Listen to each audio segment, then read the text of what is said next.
Hey there, my name is Nathaniel Quimby, and today I will be showing you how to set up the studio drum set. First is the load-in. Bring everything into your space that you're going to be recording and setting your drum set up in. The next thing you want to go ahead and do is go ahead and flip your bass drum onto the shell, and go ahead and undo that wing nut on both sides, and go ahead and put those legs out and up. Let's go ahead and grab our kick drum pedal, lift the bass drum ever so slightly, tighten that wing nut a little bit, and slide that right onto the drum rim. You might need to adjust your kick drum pedal, so you can use a little tool to adjust that. I like the Pearl multi-tool key.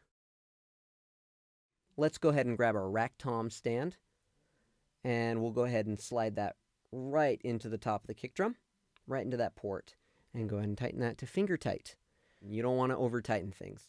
Next, you'll want to go ahead and grab your rack toms, so you can put them on, they slide on, and like I said before, make sure they're just finger tight. Don't over tighten. That'll cause problems with longevity of maintaining your gear for the future. Let's go ahead and do the same kind of thing to our floor tom. We'll go ahead and undo those wing nuts. We'll raise the legs. And your drummer will be able to fine-tune a whole lot of this stuff when they get in. In the meantime, you can get them up generally. And we'll go ahead and do that same thing to our other floor tom. Get it up at least a little bit. And we'll go ahead and place them in the general spot. Go ahead and grab your snare stand next. Go ahead and undo that wing nut, open the base of the stand, and finger tight, like I said before. We'll go ahead and adjust the basket ever so slightly. We'll go ahead and bring it down. There's a little screw that you might have to adjust to get it down, and we'll go ahead and make that flat, so it makes it easier to put the drum on. So we'll go ahead and grab our snare drum, place it in the basket, and we'll go ahead and go back to that screw I mentioned earlier underneath the basket. And we'll just go ahead and snug that snare drum in. Go ahead and grab your cymbal stand next. Open the base of the stand like we did for the snare drum stand. And we'll go ahead and undo that boom, and we'll go ahead and send it up and put it right behind the snare drum. Next is the hi-hat. This one's a little bit more complicated. You'll go ahead and bring your legs out like previously mentioned. And you want to look out for those little holes on the side of underneath the pedal to lock your pedal in. Go ahead and grab your hi-hat rod and go ahead and thread that right in. So make sure you don't cross-thread it.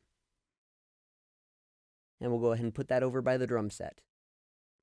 We'll go ahead and grab our other cymbal stand and just place it on the right side of the drum set for our ride. And don't forget the throne, because you need somewhere to sit when you're playing. Let's go ahead and grab our hi-hats. We've got a bottom hat and we've got a top hat.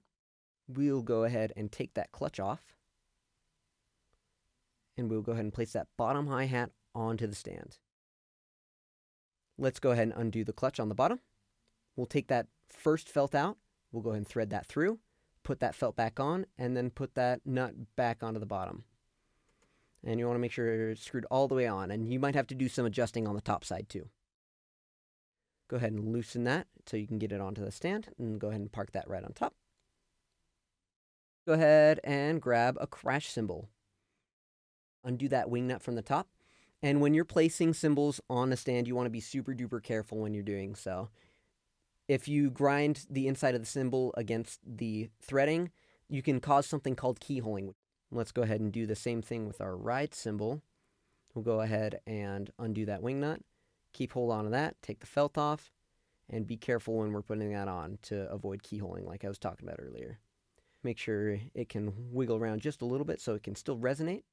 Last thing to do is just go ahead and make sure that your drum set is all in good placement for you. Your drum set player might do that when they get into the studio. But otherwise, we'll need a pair of sticks, and that's how you set up a drum set.